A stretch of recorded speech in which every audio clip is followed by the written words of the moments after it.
Hey, welcome back to Tech for Grownups. Today we're starting something a little different, a two-part series. And I want to start with something that genuinely bothers me. So what I want you to do right now is go to Google right now and type in elderly tech. Go ahead, I'll wait. Here's what you get when you type that in. And the results are phones with 4 giant buttons, devices with names that sound like they belong in a hospital ward, tablets designed to look much like a Fisher-Price toy as possible while still technically qualifying as a real product. It's ridiculous. And as if the moment you turn 65, something fundamentally changes in your brain and you can no longer operate anything with more than 3 functions. It's condescending, it's lazy, and honestly, I find it insulting. The people I talk to every single day in this community, they are sharp, curious, and capable. They don't need a dumbed-down version of technology. They just need someone to explain it clearly, without the jargon, without the eye roll, and without trying to sell them something they don't need. That's what these 2 episodes are going to be about. And let's start off with the word first. And I use the word elderly because it's what people search for. That's the honest truth. SEO is a real thing, and I'm not going to pretend otherwise. But most of us don't love that word.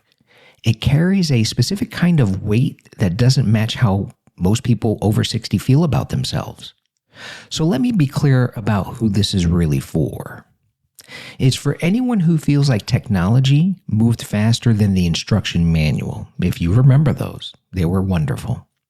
Anyone who has ever handed their phone to a grandchild and felt that little flash of embarrassment.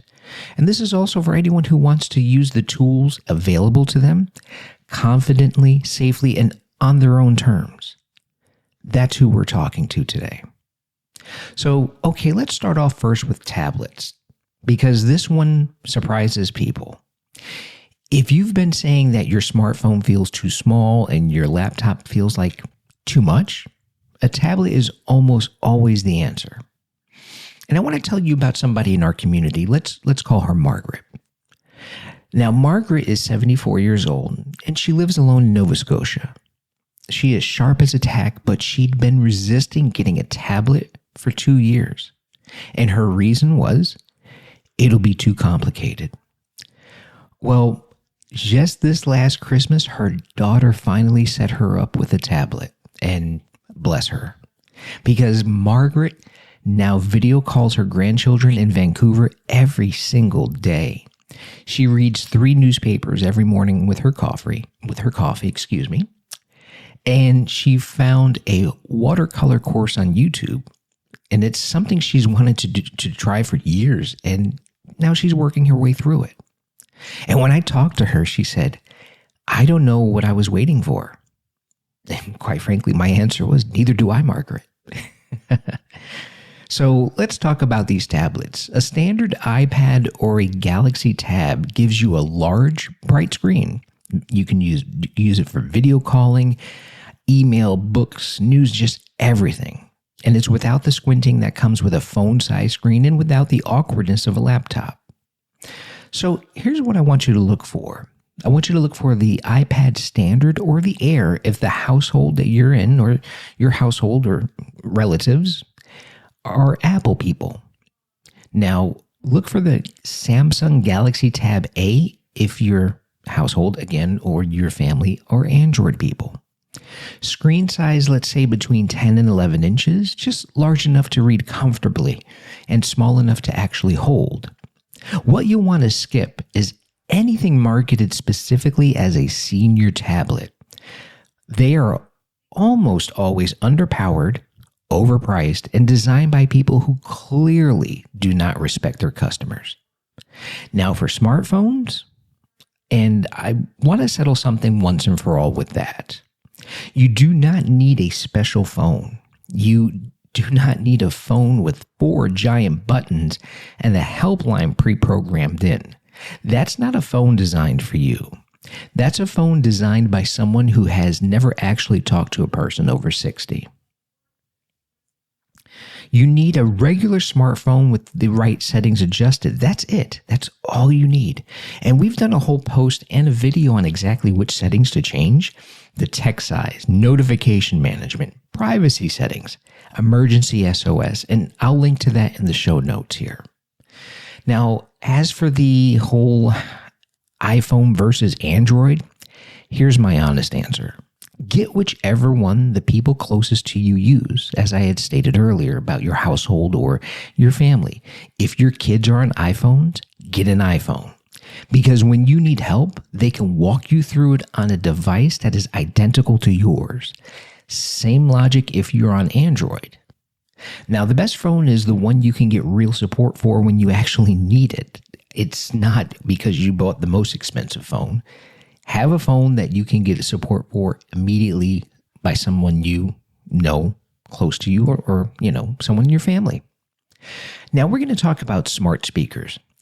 They're genuinely useful, but there's also one caution. There's just one caution about them. The Amazon Echo, the Google Nest, these things are actually useful for daily life, setting timers, checking the weather, playing music, making hands-free calls. I have people in the family that do that, and it's a wonderful tool. And they're good for anyone dealing with arthritis or any kind of mobility limitation. Being able to control things by voice instead of tiny touchscreen buttons is a real quality of life improvement, not a gimmick. And it's genuinely useful. But here's the thing I want you to remember. These devices are always listening. That's how they work. The microphone is on by default, waiting for the wake word. There is a physical mute button on both devices, so use it when you're having conversations you'd prefer to keep private. It takes 2 seconds, and you can develop that habit. We did a full breakdown of what Amazon's Echo is doing with your voice data, and I'll put that link in the show notes as well. All right, so that's part 1. Tablets, smartphones, and smart speakers, and the framing that matters before any of it. So part 2 is coming next week, and it goes deeper. I'm going to go deeper. We're going to talk about video calling, medical and safety tech that has actually gotten remarkable in the last few years. And the real barrier to all of this, which in my experience is almost never what people think it is. It's a good one and it'll hit home. But before you go, I want to ask you something. What's the one piece of technology you've been meaning to figure out, but haven't gotten to do so yet? Maybe it's something you feel a bit embarrassed to admit you don't know. Maybe it's something your grandkids keep telling you to try. Whatever it is, drop it in the comments or come find me at techforgrownups.com.